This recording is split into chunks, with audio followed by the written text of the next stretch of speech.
This is the Say It Can't Gamer, and you are live with the MMA-Holes! Mixed Martial A-Holes!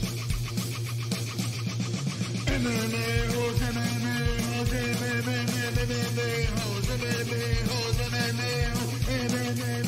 MMA-Holes. You like to be a mixed martial A-hole.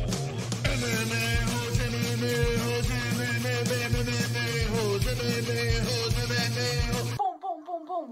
No way. Oh! From the Queen Studios of New York, McGregor hanging with Putin, UFC Fight Night Germany, Shogun versus Smith Fight Week, MMA news, the triple champ from Triton Fights, Ryan Gerena, live with the MMA-Holes. Yes. Wonderful, wonderful. What's up, ladies and gentlemen, boys and girls? We are here, we are live, and this is the MMA-Holes Hour. JBH, myself, we're going to be talking about MMA news. We're going to be talking about McGregor, the World Cup in Russia, hanging out with Putin. What the fuck? What is going on with that? I don't know. We'll talk about that in a little bit, but we have something special. Something very, very special tonight because we went to Triton Fights. Right, Jess? Indeed. It was wonderful, wonderful. It was. Wonderful, wonderful. It was very wonderful, wonderful. It was wonderful, wonderful. And we saw some great fights over there. So tonight, we have a special guest over here, the triple champ, Ryan Gerena, live on the MMA-Holes. Ryan, how are you tonight? What's up, guys? Can you guys hear me? We hear you loud and clear. What's up, MMA-Holes? What's up, everybody? How's everybody doing? We're good. We're good. As we like to say over here, wonderful, wonderful. Right, Jessie? Wonderful.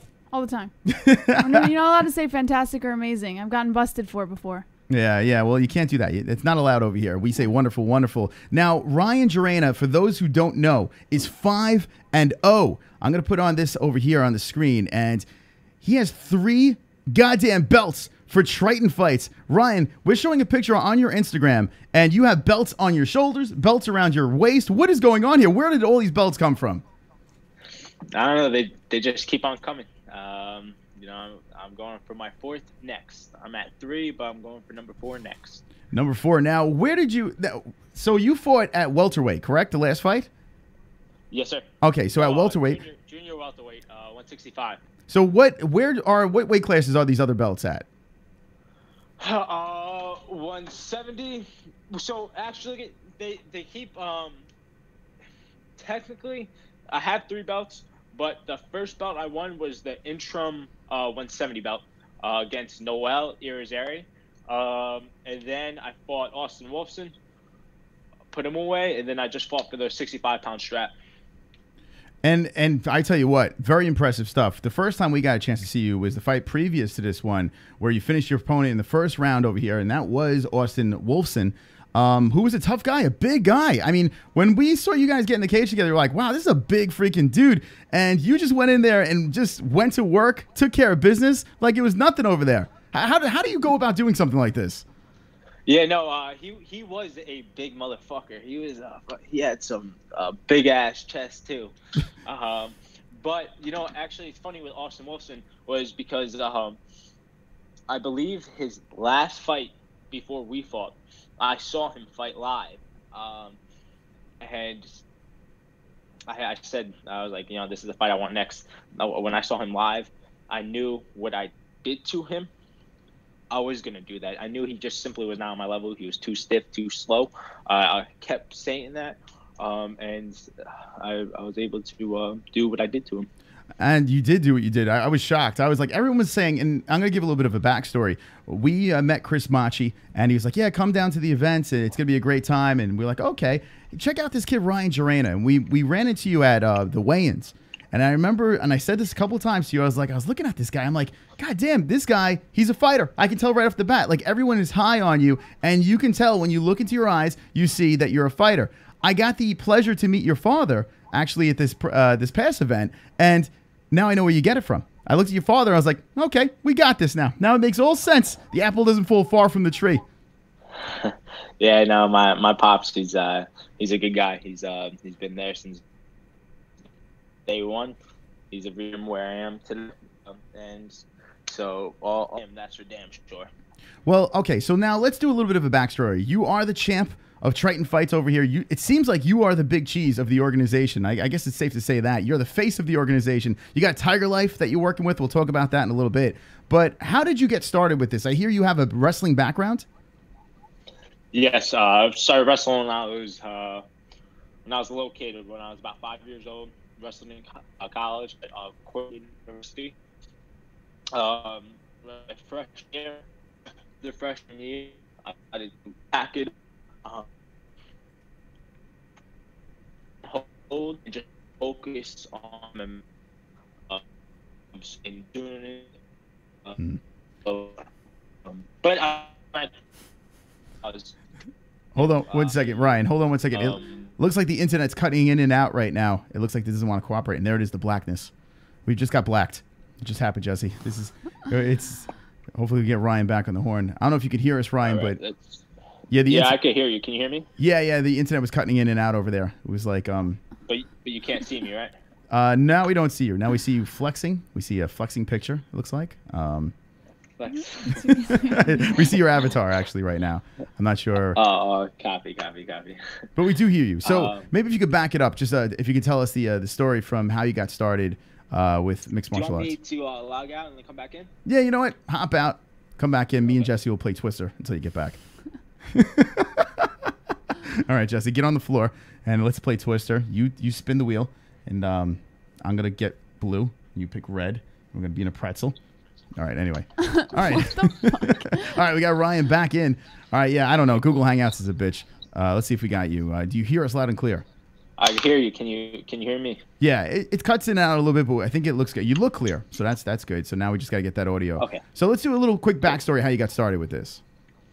Yeah. So I started wrestling when I was about 5 years old. Started young. Wrestled in college as well. And I took my first fight when I was about 18, but I started training MMA when I was about 13. So I wrestled 1 year in college. I got recruited out of high school to wrestle for Cortland University. And I wrestled for them.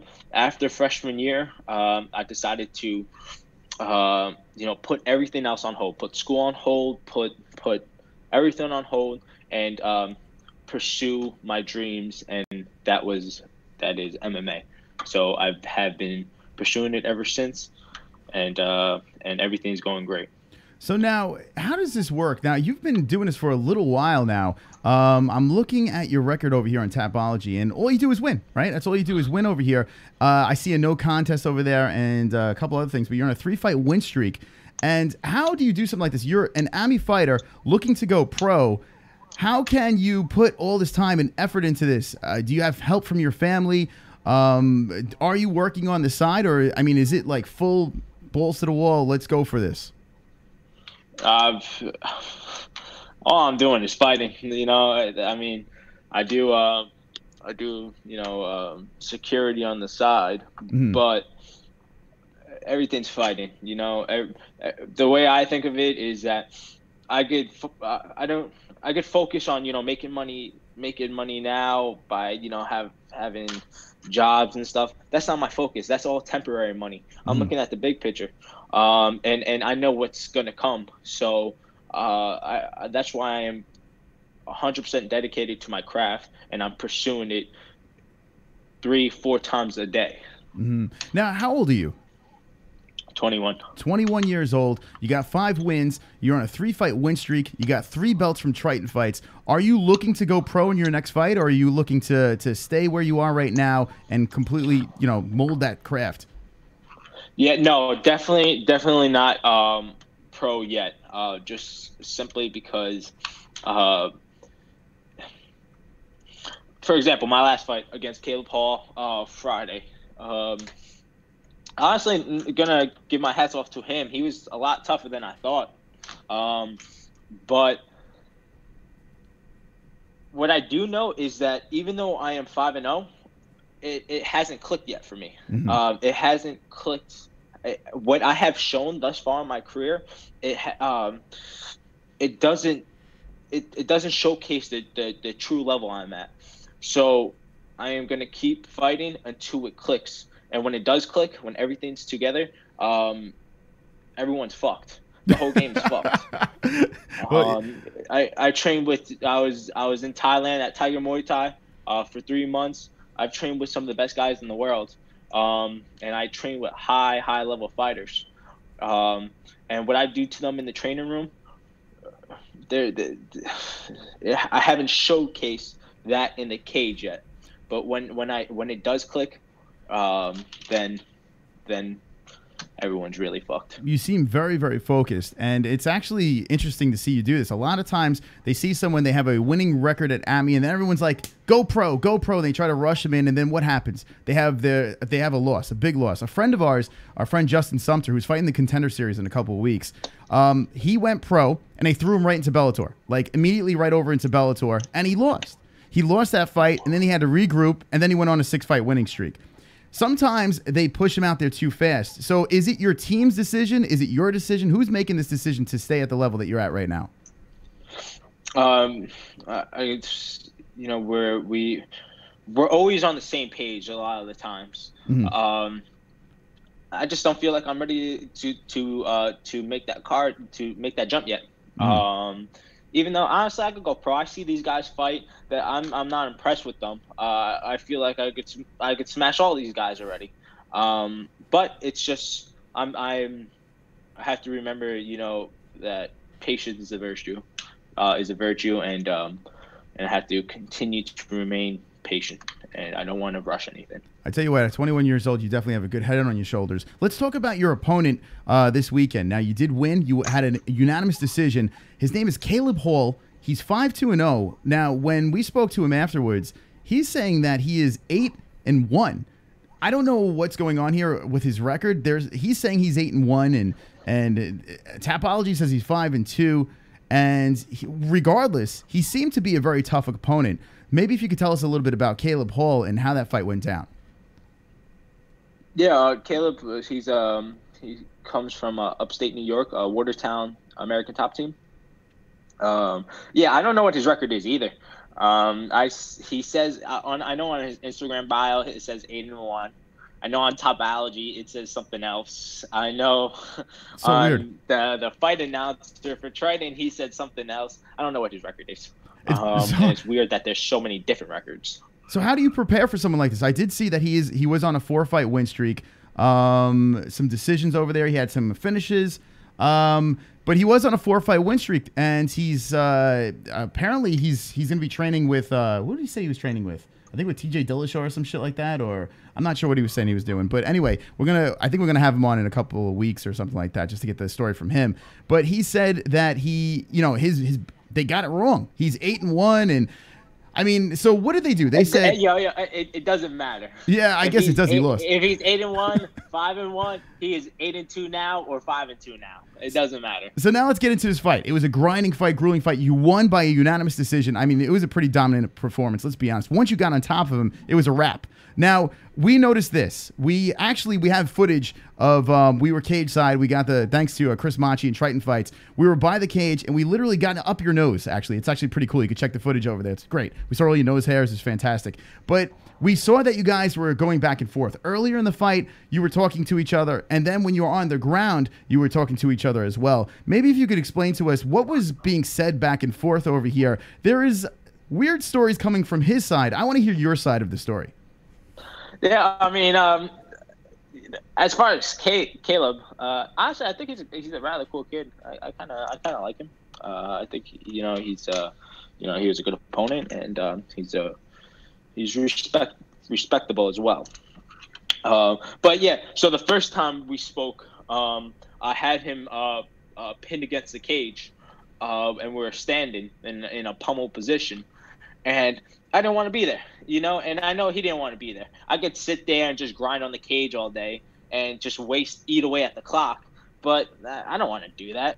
But it's hard just to pull away. So I was like, yo, you want a break? I was like, I'll let you go. And he looked at me. He was like, oh, you'll let me go? I was like, yeah. And then we broke. That was our first interaction. So you were at a stalemate. So you guys were together, you clinched up, and you're just like, we're not going anywhere here. Let's mutually say, okay, let's reset and get back to the cage. Okay. Yes. So that happened. Now, does this happen a lot? I mean, we've seen fighters talking to each other a lot in the cage. You never get to really hear what they're saying. Do you know for a fact, in previous experiences, does this happen a lot? A lot of communication back and forth between you and your opponent? Honestly, not. I think, you know, for me, it's I don't want. At the end of the day, you know, we're entertainers. We're fighters. We're entertainers as well. What's the point of me just, you know, pinning you against the cage or you pinning me against the cage? That's not what we train for. We're there to fight. So, you know, let's fight. Let's put on the show for everybody. So if I'm stuck in that situation where it's stagnant and, you know, the people are not seeing what they want to see, then, you know, let's break. Let's fight. So it is you know, it is common if it's necessary if I feel like it is. And it seemed like it worked out because you guys broke off and then we got a little bit more action going on. Now let's go further down into the fight. We actually were literally filming right back and forth, and we saw you guys on the floor, on the ground, and there was some whispering. I wasn't sure if you guys were kind of like whispering sweet nothings, or I don't know what was going on. Rap one on but one hold shoulder, on a second. I'm gonna rap We the got other on the other donations coming shoulder, in. and you're gonna need a fucking army to come take them belts off me. We got Vlad with a donation. Thailand, huh? You run into any ladyboys out there, Ryan? Heard people use the I'm going out there to train excuse to indulge in some lucrative activities. Brendan Schaub be getting real lucrative. Working on the clinch. I tell you what, and thank you, Vlad, for the donation. That's a very good question. Did you go there for the Ladyboys or did you go to the train? Be honest, Ryan. Yeah, those lady boys, they look, a lot of them, they're good. They look like females, honestly, a lot of them. But no, I went there strictly for the training because it's second to none in the world. But so are the lady boys. Yeah.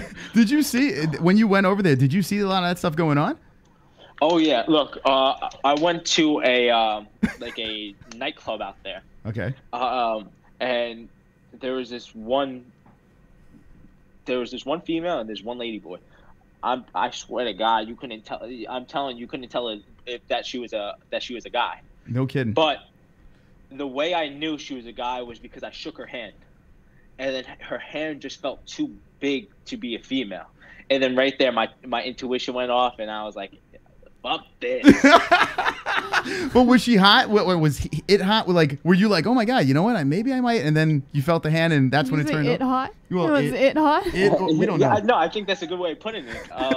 Was it hot? Yeah. She looked like a female. I'm not gonna lie. You know, they spend a lot of money and a lot. They do a lot of surgery to make themselves pretty, especially with the makeup nowadays and shit. That's some scary stuff. So moral of the story is never have sex in Thailand, right? I think, yeah. Yeah. All right, let's get back to what we were talking about before. Now, you guys were on the floor over here. You were in a dominant position, and I noticed that Mr. Hall whispered something to you, and you kind of said, no, that's not going to happen. Explain what happened in that situation over there. Yeah, he was like, yo, he said something like, yo, let me up. Let's get back to our feet. And this is when I already had him on side mount. I think I was working on a crucifix. So it's not like, you know, it's not like we're in a stagnant position. It was a position where I was about to beat your ass. And then he asked for if I could let him up, but nah. It's so bizarre, right? That's so weird. Yeah, there's no free ones. Yeah, we were talking to him, and we're going to have him on because I do want to get his side of the story. But, I mean, we were there. We saw it, and that's what we saw, too. And if that is the case, it's not like you're wrestling with your brother in the backyard, right? It's not. You guys are actually fighting for a goddamn belt in front of all these people. And it's not like, hey, okay, I'm going to give you a couple of noogies, and we're going to stand back up. Were you, like, put back that he actually asked that? Did you feel bad, or were you like, fuck you? Shut up, fuck you. I don't feel funny. bad. The motherfucker knew what we signed up for. It's so bizarre. Now, all right. Now I know we make light of this whole thing over here, but he was a tough opponent on the feet. His kicks, his striking looked very crisp. What was your game plan going into this fight? To whoop his ass. You know, Fair enough. It's nothing specific. I am comfortable anywhere. You know, I believe I could beat you anywhere. So it's just to simply whoop your ass. You know, it's whatever it is, I take. You know, if you give me something, I'll take it. I don't look for something specific. I keep my options open. And whatever you provide for me, whatever opportunities I create, I capitalize. There you go. We got Ryan Gerena live on the MMA-Holes 5-0. Triton Fights triple champ belt. Where do you keep all these belts? Do you have them hanging up on the wall or? Nah, they're under my bed. I don't give a fuck about them. Now, you would think, now, I don't know, are you a single guy? Do you have a girlfriend? How's this work?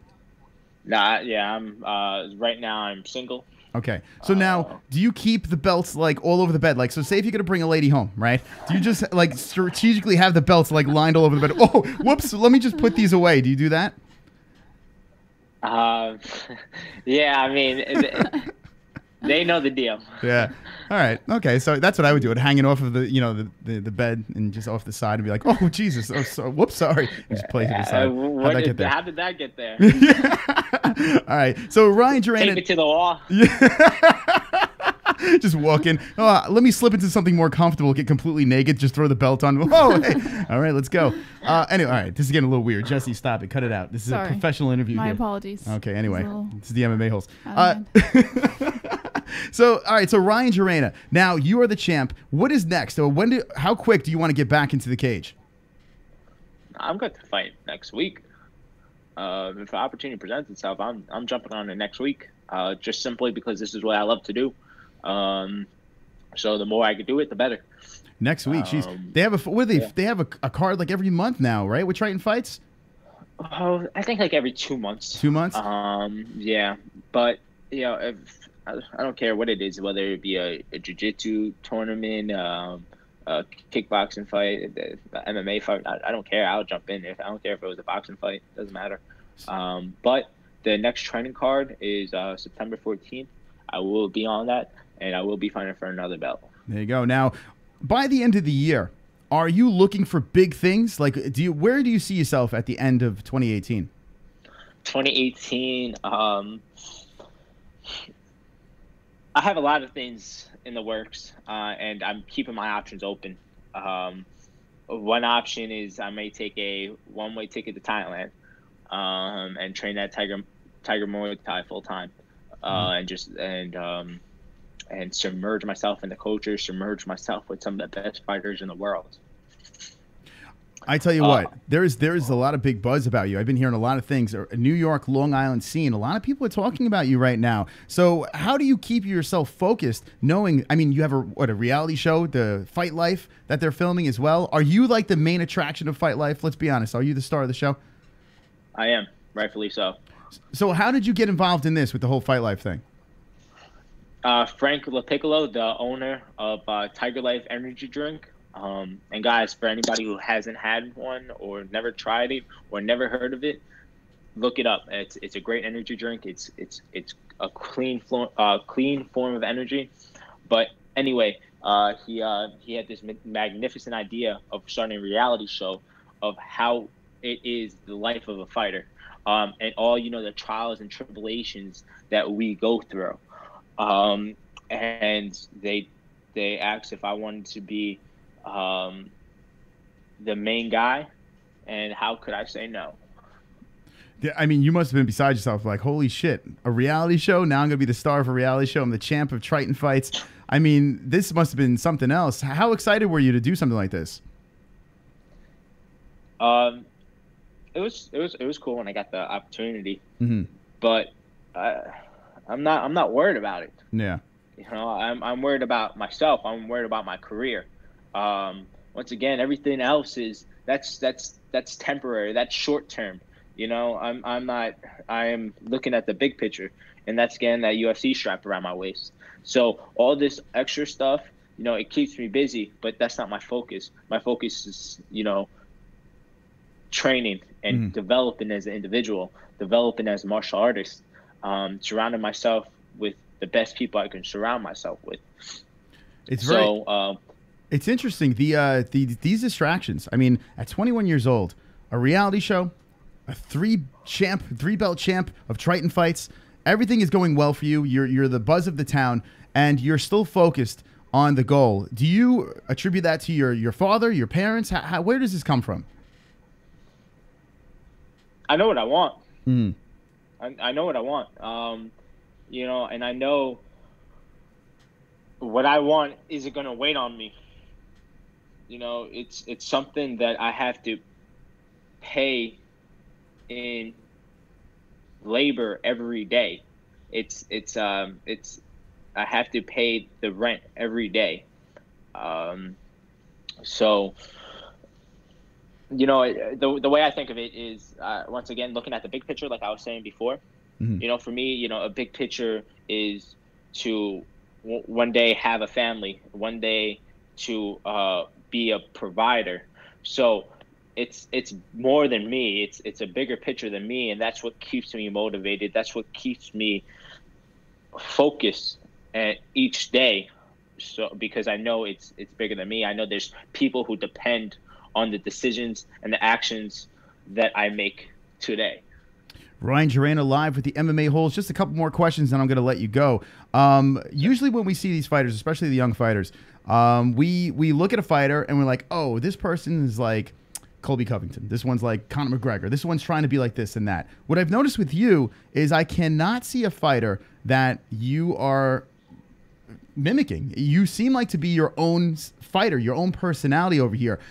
Who was an inspiration to bring you into this sport? Like, who did you look up to in the UFC or any other organization that you were like, I want to be like this person, or I want to go in this path? Nobody. I only have one inspiration in this world, and that is my future self. I love that. That's great. That is who I strive to be every day. Is that person 5 years from now. And when that 5 years comes, that person 5 years from then. And I'm aware that I would never achieve that goal because it's always going to be a higher, better version of myself. But I am striving for perfection. Right. So my only inspiration is myself. I'm not trying to be anybody. Why would I try to be somebody? You know, I see these fighters, they're trying to be a Conor, they're trying to be a Kobe, they're trying to be any one of these other guys. But why would I want to be a character that's not who I am? You know, I've been at it for 21 years now. I have developed as an individual, so that's who I'm going to continue to follow. I'm not trying to flaunt or front as somebody who I'm not. That's why would I do that? That's not me, you know. What about trash talk? What are your thoughts on trash talking? I notice I haven't seen you really trash talk your opponents too much. What are your beliefs on that? Do you find yourself down the road maybe using that as part of to get into their brains before the fights, or you're not going to go that path? Oh, I don't know. If a motherfucker want to talk shit, we can talk shit. You know, and if someone wants to fight, we could fight. As for me, I'm here to fight. That's what I love to do. So all I care about is getting in that cage with you. All I care about is or just getting my hands on you. You know, so as far as trash talking, I mean, there's nothing wrong with it. I'm definitely damn sure not against it, but. For me, I'm just speaking the truth. I speak what I believe. There we go. Ryan Gerena, very confident, very secure in his championship caliber over here at Triton Fights. And we should be seeing you soon. You're saying September, so I guess get the tickets, right? You're going to be headlining that card? Oh, yeah. Oh, of course. There we go. All right, Ryan Gerena, this is your last chance. If you want to do any shout-outs, any sponsors or anything like that, now's the time to do that. Guys, follow me on Instagram at Ryan Gerena. Also, shout out to Frank LaPiccolo, The Fight Life, Tiger Life. Shout out to Triton Fights. friends, family, mom, pop, Tyler, Rory. Thank you guys. But this is just the beginning, and stay tuned. All right, Ryan, thanks for coming on. Good luck in your next fight. Before you fight, come back on and let's get talking again. Yes, sir. Thank you, guys. Thank you for having me. All right, thanks for coming on. Ryan Gerena on the MMA-Holes, and there is Frank from Tiger Life. Let me know what you guys think about Ryan Gerena. You can follow him at Ryan Gerena, RYANGERENA on Instagram. Jessie, what do you think about that? I mean, 5-0, very confident. You know, we try to ask questions to kind of throw them off their game. You know, I should have asked him to give me his best Yoel Romero impersonation. I fucked up. It. The next time I'm going to have to ask that. Next time. I'm sure he'll be on again. So what do you think about Ryan? I just noticed Sean Hart's comment in there, which is very relevant to what I was thinking, which he seems like a focused young fighter. You know, like I can see where he's coming from when he says that he doesn't want to just jump right into pro. And you said it yourself. I mean, there's so many fighters who are just thrown into pro fights and then they just get fucked up. Their whole career gets fucked up. They end up going back. They have, a win streak and yada yada. Like there's a whole bunch of different forms of snowball effects that could happen from it. I think he has the right mentality and he's a great fighter. We saw him fight, he's great. He's got a lot of tools. Yeah. You can tell his wrestling is tight. That's one thing I noticed. His wrestling is there. Yeah. Right? His striking, it looks like he wants to keep on improving it. He goes to Thailand to train for that stuff, and he's only 21 years old. He's in no rush to become pro. I think he's on the right track, and what Triton Fights is doing is they are guiding him slowly. Yeah. And that's what we like about Triton Fights. It seems like they're not pushing people in certain directions. They're guiding them slowly, and let's see. We'll find out. Let me know in the chat what do you think about Ryan Gerena. If you're jumping in and you missed the interview, Ryan Gerena is on, and you can run that shit back. When we are done, we got 20 likes. 20 likes, 20 likes. I've got fucking 20 likes. 20 likes, 20 likes. I've got fucking 20 likes, 20 likes, 20 likes. I've got fucking 20 likes. I hope the dislikes Live leprosy. That's right. Dislikes are dying of leprosy. 2 dislikes. Thank you for the likes. Tonight's show, we're going to be talking about this over here. Let's start off with this. Conor McGregor goes over to Russia. World Cup action. Hangs out with fucking Putin, for God's sakes. And Khabib is at the exact same event. All right. Now, this was weird. Seeing this picture of Conor McGregor and Putin, I was like, wait, hold on a second. Just what is going on here, right? Was it not weird? Like, it's not just a picture. There's video of it. Let me see if I could find the video. Hi, Wicked World. He said hi to us. Hey, Wicked World. How are you? And hello, everyone else. Hello, everyone else in the chat. Continued. But, yeah, I mean, it was really bizarre. It was very friendly. It was cordial. No one got killed. Yeah. But Conor McGregor throwing dollies, really a hand truck, and had that whole thing with Khabib. And then now he's going through legal stuff, and next thing you know, he's in his beautiful suit, and he's in Russia hanging out with Putin. What the fuck is going on here? I mean, I think it's safe to say that the fight's happening, right? I think it's safe to say. I mean, I have articles on it on the website if you want to dive right into it, but I don't. Yeah, I guess you could say it's safe to say it's happening. I mean, yeah. There's a few misconceptions in the articles, but I don't see why it wouldn't be safe to assume. I'm gonna go over to Mac Life. Hold on, let's go to the Mac Life over here. I think they have the video of it. We're going to be going through some topics. We're going to fly through the topics. We're going to take some phone calls. We're going to wind it down, and you can save the show if you'd like us to keep on going over here. Ryan Gerena was on, and he was wonderful, wonderful. If you missed that interview, we'll run it back. Let's see if I can. Let's see. Is this the video? What the fuck is this? What is this garbage? Anyway, there's a video. Oh, here it is. Let's get start complaining. This is on the Mac Life. The Mac Life official on Instagram. Go check that out. And here's McGregor's like, oh, yes. Look at Putin's face, right? By the way, did you know that Putin was this short? Right? I didn't know that. I mean, I knew he was short, but I didn't think... He strikes me as a manlet. Well, listen, and Putin, I know you're watching. I know you're a big fan of the MMA-Holes, but I didn't... You're short. What do you think he's saying? He's like, thanks for throwing Dali at Khabib. Kind of taps his shoulder, but you notice he does it very light because he doesn't want to get knocked the fuck out and murdered. It's Conor McGregor and Putin, right? Now, Does Putin know English? I'm assuming he does, right? Yeah. I don't know. They're talking, Him or and they, Trump have had conversations. they're just having two different I think conversations. there's still things that he doesn't know how to say, but I'm sure as a leader of an entire country, he has to know a little bit of English. Maybe. Well, Kim Jong-un doesn't know English. Okay, well. He's like, bomb! I don't know. Right? I don't know. Wonderful. All right. He says, let's do it. Conor said, let's do it over there. What is he saying? I don't know. Sex? You keep pausing it.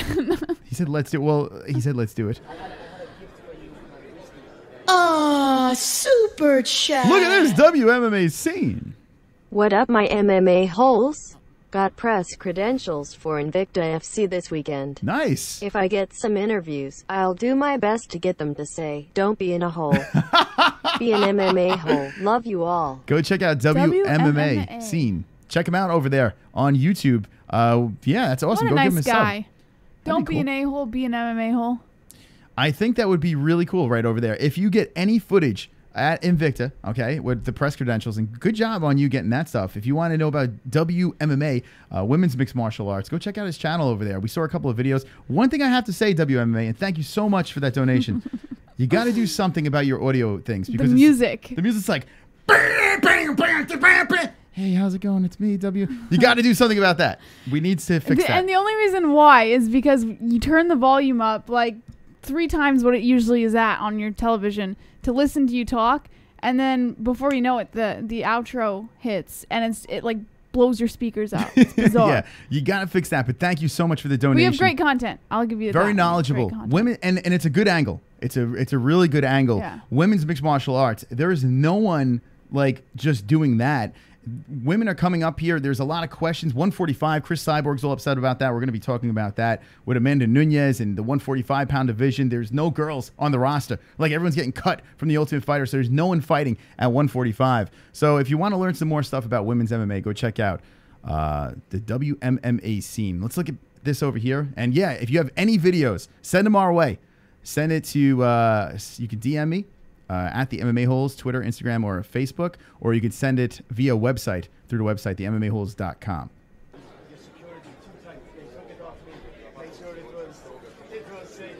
Make sure it. Wait, hold on. Let me listen to this guy. Hold on. This is what we're gonna do. We're gonna replay this. I want to hear what they have to say. Now, Conor McGregor, okay, goes to Russia and meets Putin. That's right. He meets Putin. Okay, so we're gonna listen to this. We're gonna examine this. All right, he's not speaking English. He's like,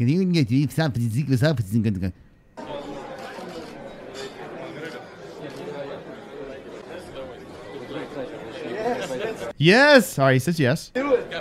Yes, let's do it. So the translator said something. We don't know what he said. I didn't hear what the translator said. Did you hear it? I didn't hear it. Let's do it. I wonder what he wants to do. Go to the strip club?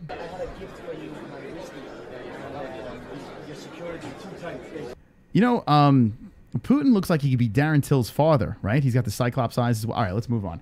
So we know that this is going to happen, right? Conor McGregor versus Khabib. I mean, I think this is a done deal. I think it's a done fucking deal. Interesting that Russia is accepting Conor like this. Everyone's like, oh my God, if Conor goes to Russia, he's going to die. They're going to kill him over there. He'll never be able to fight over there. And now he's hanging out with Putin. So regardless, no matter what, let me know in the chat. What do you guys think? Yes or no? Will this fight happen? I think it's a guarantee. By the time the year is up, before the year is up, Conor McGregor will be stepping in a cage with Khabib. Jessie, what do you think? I think you were right about that. I've been calling for Conor versus Khabib for a very long time. But we have topics on it. Why not? Why not have it in Russia, right? I think all the questions, like, he's fine. Because they wouldn't get paid. Well, Russia, they can put it in a huge The UFC arena. still needs to make money. They will. They'll sell tickets. Not as much. Wait, hold on a second. If they put it in a gigantic one of them football stadiums, right? If they put it over there in Russia, and they're getting a cut of the seats, right? So not only are they getting the pay-per-view cut, but they're getting per seat. I mean, that's a fortune. You don't think they would make a lot of money in Russia? I think that the amount of money that they would make in Russia would still be dumped back into whatever they had to put into bringing the UFC over to Russia. Maybe. It's possible. Well, regardless, it's not happening in Russia. I'm just playing devil's advocate. Let's go play some topics right now. Topics. Motherfucking topics.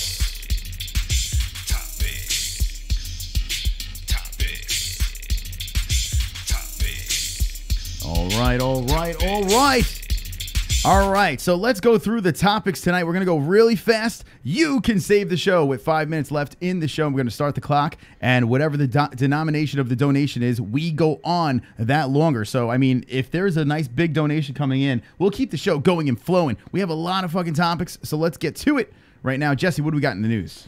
Still on the topic of Khabib versus Conor McGregor, Khabib did explain why he did not have a confrontation with Conor McGregor during the World Cup, because they were both seen at the World Cup. So Nurmagomedov had it put very simply. He just said it would be ideal if there were no one around, or vice versa, to the full stadium in the middle of the cage and in it. We, in general, I see no reason to approach him now. We are hospitable people. Let the football look and You're gonna wrap one on one shoulder, and gonna wrap the other on the other shoulder, and you're gonna need a fucking army to come take them belts off me. Putin jokingly told Conor he wanted to spar with him, to which Conor said, "Let's do it." Look into it. All right, Vlad. So, Vlad, thank you for the donation, saying that that's what Putin said. All right, they wanted to spar. Jesse, what do you think? You think that's fake news? It could have been possible. Maybe. No. It's possible. Thank you. You're wonderful, wonderful, Vlad. Wonderful, wonderful. So, Khabib, the World Cup, Conor McGregor. Yes. All right, that's it. Okay. Well, I That's it? All right, let's move on. Okay. Or is there any more with that? No. Is there any more? I don't. No, it's good. No, I was asking you. Okay, let's go to the next topic over here. We have a lot of topics to go through, so we're gonna roll through this real fucking fast. What do we got? Coach Eugene Behrman hopes that Dan Hooker draws Anthony Pettis for his next assignment. It's pretty self-explanatory in the title.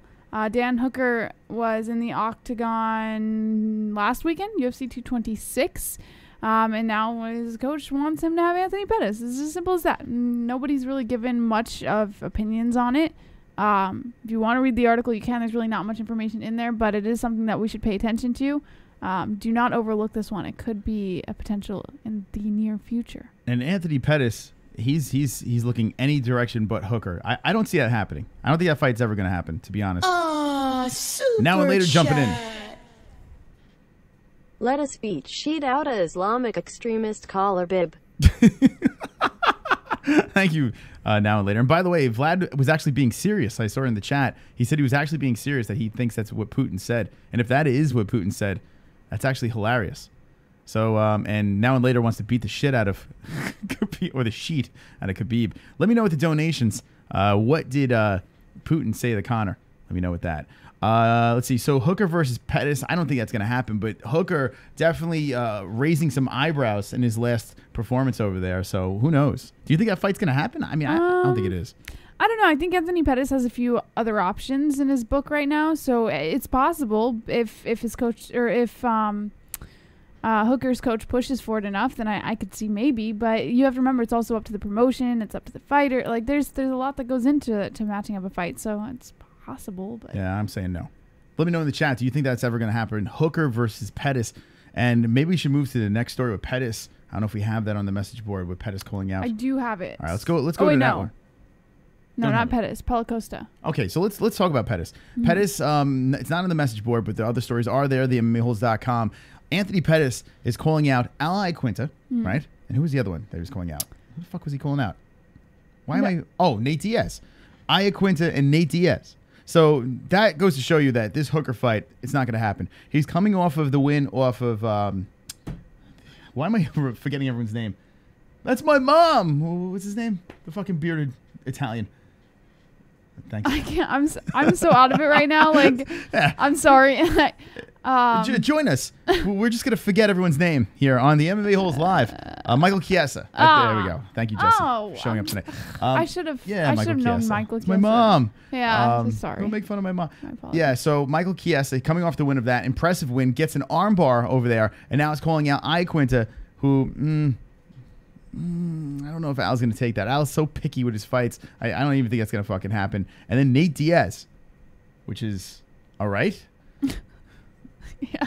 Anyway, all right, let's just move away from that. Honestly, the Anthony Pettis thing, I am impressed by his performance. Yeah. I just don't give a fuck right yet. I don't know. Maybe it's just me. Let me know. Do you give a fuck about Anthony Pettis anymore? I mean, he is Showtime. He's a former champ, but I don't care. Let me know in the chat, yes or no, if you care about Anthony Pettis anymore. What else do we have in the news, Jess? Okay, Paulo Costa has made it clear that he wants to fight Chris Weidman next, but if that cannot come to fruition, there is another foe that he would be willing to fight, which would be none other than Israel Adesanya. Israel Adesanya did defeat his opponent during the TUF 27 finale. Super chat. I will tell you the more Venture later. Man. Putin wants Conor to plant Bug in Colby's fake belt. Is that what's going on there? So if you're just jumping in, donations on what Putin wants from Conor, what they were talking about. A bug in Colby's fake belt. Yeah. So there we go. It's like I put Oh, because Colby said he was going to give the belt to Trump. So if there was a bug in it, then if Trump has the belt, then Putin right. can. Yeah. Jesse cracked the case at the Vanship Man donation. Wonderful. Thank you, Vanship Man. Appreciate it. All right, so Costa versus he wants Chris Weidman. Now, Chris Weidman. First of all, Chris Weidman would be crazy to take that fight, right? I mean, this guy is a goddamn killer. Yeah, he would. But Paulo Costa versus Israel Adesanya would not be a bad fight either. Adesanya did defeat his opponent Brad Tavares in his TUF 27 finale, which was just recent for those of you guys who did see it, and it can happen. It can happen. Paulo Costa versus Israel Adesanya. Costa said, and I quote, "The first time I heard his name was on Friday when he fought. People asked me about this fight, and I said, I don't know this guy, but if the people want this fight, let's make this fight." And to be quite honest, I've seen a lot of the people wanting this fight. So, all right, so let's look at the rankings. All right, Paulo Costa. Some people don't even really know who he is, and you should know he is undefeated. He smoked Hall, and that was a good fight. In the second round, he cracked him. What was it, a liver shot? Uriah Hall drops down a couple of spaces, and I kind of feel bad for Uriah because he was actually holding his own against Paulo Costa. But Paulo Costa, the power of this kid, he is number 8 now. He upped 2 spots. In fact, he jumped over Adesanya. Adesanya, I don't even think he was ranked, and now Adesanya's number 9. Oh, he's not ranked. It says NR. Okay, good. Welcome to the show, Chris. So, Chris Weidman, when we don't even know when he's coming back. He has that injured wrist. Kelvin Gastelum at number 4 is going to be fighting up top Robert Whittaker. You got a couple of people floating around. Luke Rockhold, I don't think he's going to be at middleweight. Again, Jacare Souza is someone that jumps out. And why not see Jacare versus Paulo Costa? Which, that one seems like the one that should happen. well, it's funny you mention that because according to the promotion, like they have that mentality that it shouldn't be Costa versus Adesanya right now. Costa and Adesanya would both take the fight, but Dana White, after 226, did mention that they have other avenues that they're looking for both up-and-comers. So, I mean, Adesanya versus Costa kind of makes sense with them sitting. But why would you have... I don't think that's going to happen. Why? Yeah, why have 2 hype trains? It's like Ngannou and Lewis when that was supposed to happen. Exactly. And, I don't think Adesanya versus Costa is going to happen anytime soon. I think they're going to pick apart a couple of these guys up top. Chris Weidman versus Costa, that's a hefty jump. We've seen it before, though. It's not far-fetched. But for some reason, why not have Brazil on Brazil violence and have Souza versus Costa? Yeah. I think that's the one I want to see. Let me know in the chat what you guys want to see. Jesse, what would you like? And I agree. I think Jacare Souza versus Costa would be a very interesting fight. I don't know for Israel Adesanya, to be quite honest, because I'm not gonna lie, I'm on the Adesanya bandwagon, but I don't know. I last saw him defeat Brad Tavares, and then that was it. We haven't heard much about where he's going with it yet, so I wouldn't know for him. But for Costa, I could definitely see a Jacare Souza fight. If you give Costa Souza, now you think Adesanya, who the fuck do you give him? Branch has this chip on his shoulder. He wants Jacare. I don't think that's going to happen. Chris Weidman's got to fight sometime, right? He can't just wait forever for a title shot. I don't know if Adesanya would jump up to Weidman.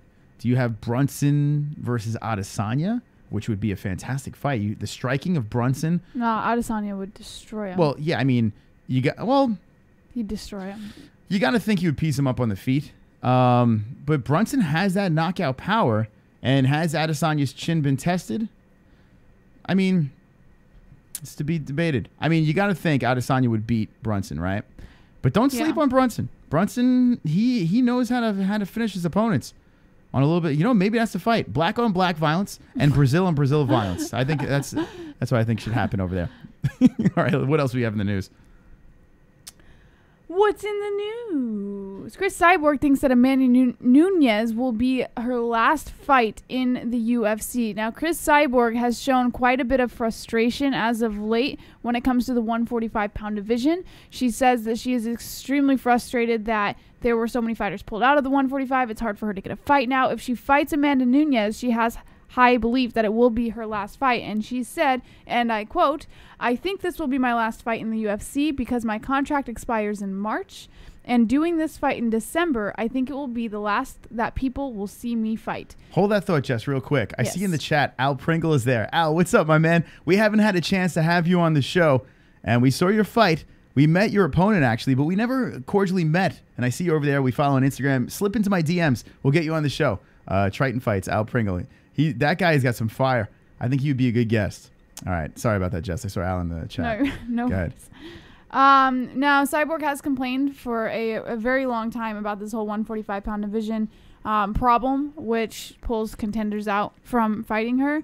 We don't know. We don't know if it is going to be her last fight. Now, her contract is up in March, and a lot of fighters whose contracts are up, when they hit a certain age, we often see that they put the gloves in. So it could very well be a possibility, but this is more of a waiting game. We'll have to wait and see. We have to wait and see if Amanda Nunes and Cyborg All right. So, is even. yeah, Cyborg's going to smoke Nunes. I don't care what anyone fucking says. She's going to smoke Nunes. I know Nunes is fought at 145. Fuck Nunes. Cyborg's going to smoke her. And Cyborg's been talking about this. She said she might have like 2 more fights or 3 more fights. Now she's saying 1 more fight. And I don't blame her. I don't blame Chris Cyborg. I can't either. You know, like, it took forever to get her into the UFC, and then by the time they get her there, they fuck it up. They fuck the whole situation up. It's just a mishmash of shit. And then they finally start doing the right thing because they just start throwing cans at Cyborg and just giving her layups. But now you got this fight against Amanda Nunes. I could see Chris Cyborg, like, let me run over Nunes, right? Which would be impressive because Amanda Nunes is a beast. She's a phenomenal fighter, but so is Chris Cyborg. Yeah, I mean, She's great. I can't see Nunes beating her. I don't see it, but I do want to see that fight. I think that's a good fight. Beat Nunes, go to boxing like she said she's going to do, make a quick buck over there, and just ride off onto the horse meat train and get the It's fuck out. unfortunate, though, because Cyborg is a good fighter, and she missed out on a lot of opportunities to fights because of the division that she's in. It sucks. It really sucks because I don't want to see her go. I see why, but I don't want to see her go. Curtis Turner. Cyborg via duplex all day. No. Curtis Turner dropping the duplex. By the way, I heard the duplex with the Yo Romero calls. I caught it afterwards. Fucking hilarious over there. So yes, I want to beat Amanda Nunes and then I go box, make some money. You know, the boxing. They would be nice in boxing, so I just do that and retire. Okay, what else we got in the news? We're gonna start the clock. What's in the news? Last topic of the night, Stipe Miocic. Hold on, real quick. Claudia Gadelha. Let's just talk about that real quick. Oh, yeah. Claudia Gadelha wants a rematch with Carlos Esparza in Brazil. Those two fought for UFC. What did they fight? I can't fucking remember.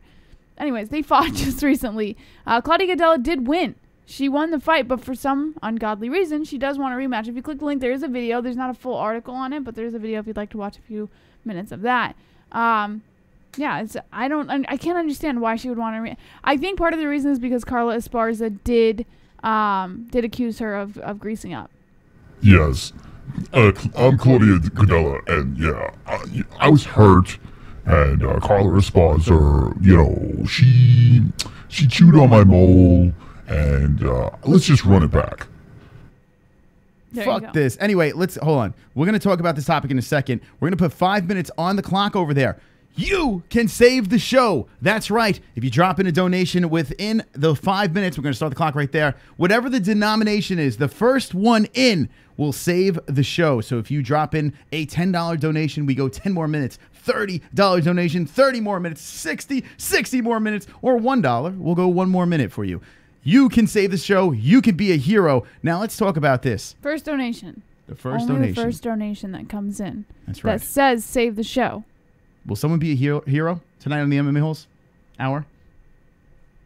I don't know. Yeah, it's like every other. Who knows? Maybe someone will be a hero. And if they are, shower them. We'll have a parade for them. All right, so Claudia Gadelha, I picked Esparza, and I tried to stay as unbiased as possible. And I really do believe, after watching it back again, I thought Carla won the fight. I really thought that Carla Esparza won the fight over there. So it's not surprising that Claudio wants to run this back. It really is not surprising. Super chat. WMMA saving the show. UFC contracted Cyborg to get down to 135 several years, did the opposite and put on even. More problems are her own fault. Save show.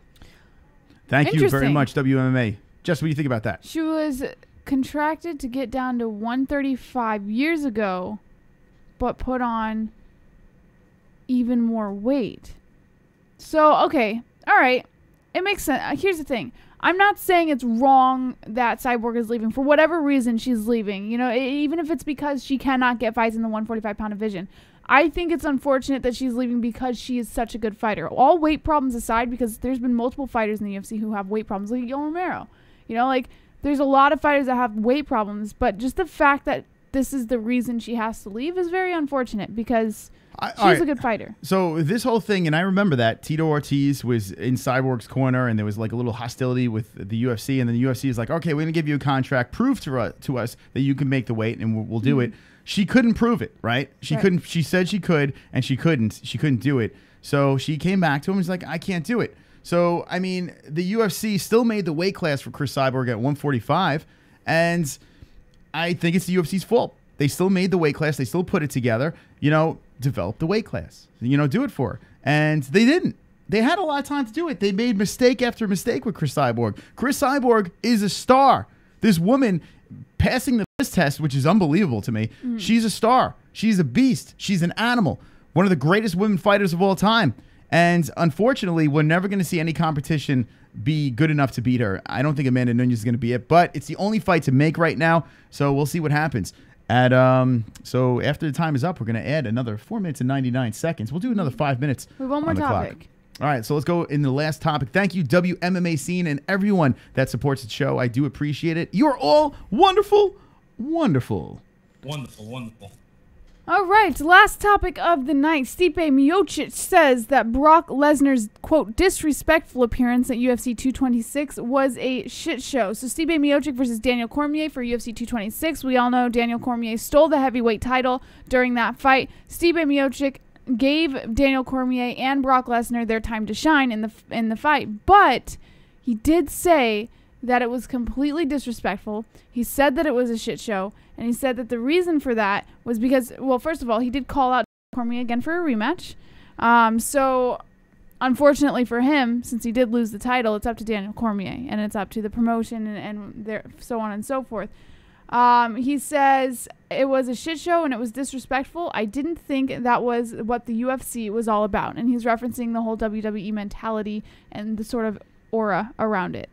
Okay, so let's talk about this. Now, this is something that I can go on and on about. Stipe Miocic. All right, and we're going to start the clock again. This is what I'm going to do. Thank you, WMMA scene, for extending the show over here. And because it was like a $5 donation, we're going to do another Save the Show if you guys want to do it. If not, we're going to wind it down. So thank you so much for all the donations. Let's start up that clock at 5 minutes over here. Now, if you want to save the show, we're going to give you one more chance since you dropped in a $4.99. You have another chance to do it. Any denomination, we go that minute. Whatever it is, $10, $5, $2, whatever it is, we'll go that time. So Stipe Miocic, okay. I watched him on Ariel Helwani, and he was very upset. He did not seem like a happy man. He was very upset, like really upset. If you have not seen like this. Yeah, if you haven't seen the Ariel Helwani interview, just watch it on ESPN, Ariel's new show, which is pretty good. It's the MMA Hour, just over on ESPN. That's exactly the same thing. Had great guests. I didn't see all the guests. I just saw the Stipe one.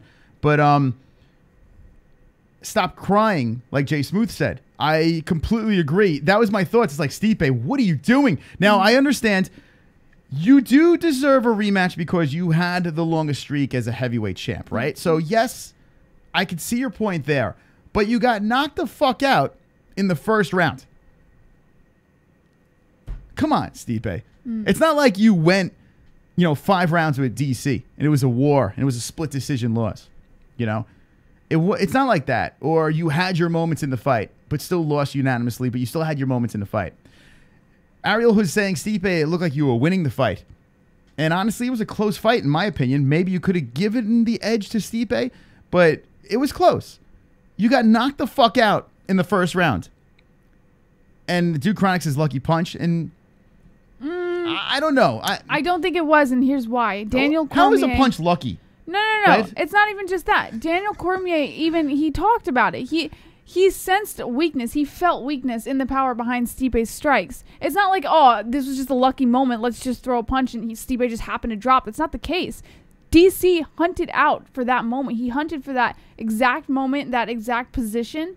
You know, like the perfect strike. He knew what was going to bring Stipe down, and he executed it. He was a good fighter in the moment. You know, I don't think it was lucky at all. No, I don't. Some people that say there's a lucky punch, I never understood that. I never understood that. Now, I'm not a fighter. You know, I just observe the sport. But these people are paid to punch. Mm-hmm. A lucky punch would, I don't know. What would be a lucky punch? He threw it. He threw it. That short fucking, I mean, it was there. It was there. They were close. Daniel threw it, caught him right on the fucking sweet spot. Stipe dropped. I mean, what are we doing with lucky punch? Like, what is this? Yeah. I don't get it. Well, he got knocked down the first round. One of Stipe's defenses, I don't know if I agree with it too. I mean, I agree with this part, but I don't know if it's a valid argument, was that the UFC would do anything to pop a pay-per-view, which was basically what he said. It's the truth. I feel that the UFC is hitting a sort of stalemate when it comes to selling pay-per-views, and we've noticed the ratings are going really shitty right now for pay-per-views, so it would make sense. I don't think that is the sole reason that Stipe is not getting a rematch with DC. So I don't know. I don't think it's a valid argument on his part. The UFC was like, yes, right? DC knocks out Stipe. Yes. Right? DC has that bigger vibrato. Is that a word? I think it's a word. I don't know. I think so. Yeah, something like that. I don't know if you he has the bigger personality, right? DC, he's the one that can sell a fight. Catches him in the first round, becomes double champ. That is more marketable, right? An older guy doing this at the tail end of his career, knocking out Stipe Miocic. See you later. Now let's insert Brock Lesnar. Now that fight, should that fight happen, I have an argument for that and an argument against that. Regardless, it's happening, right?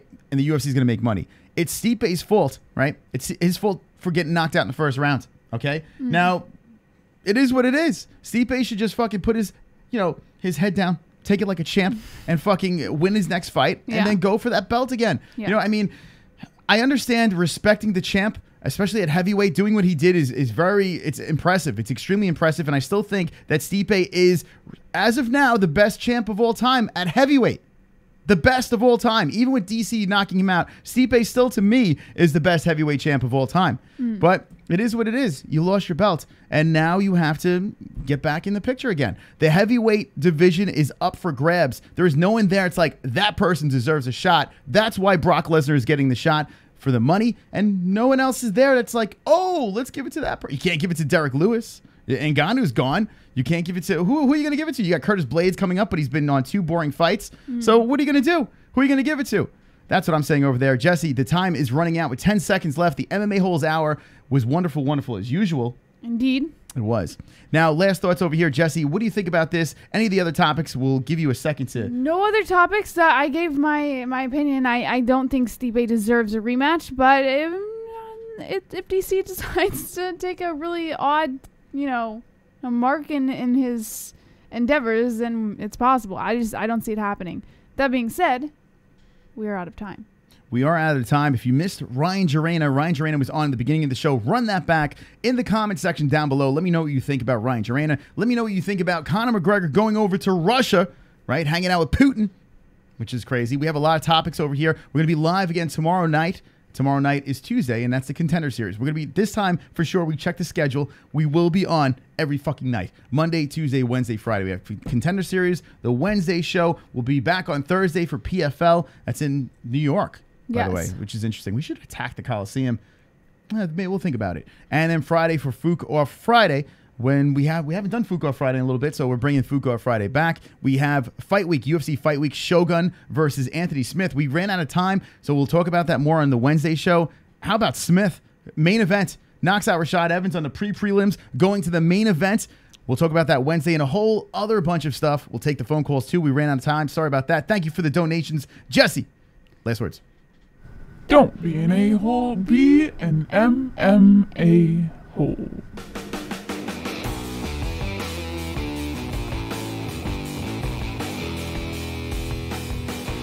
A human.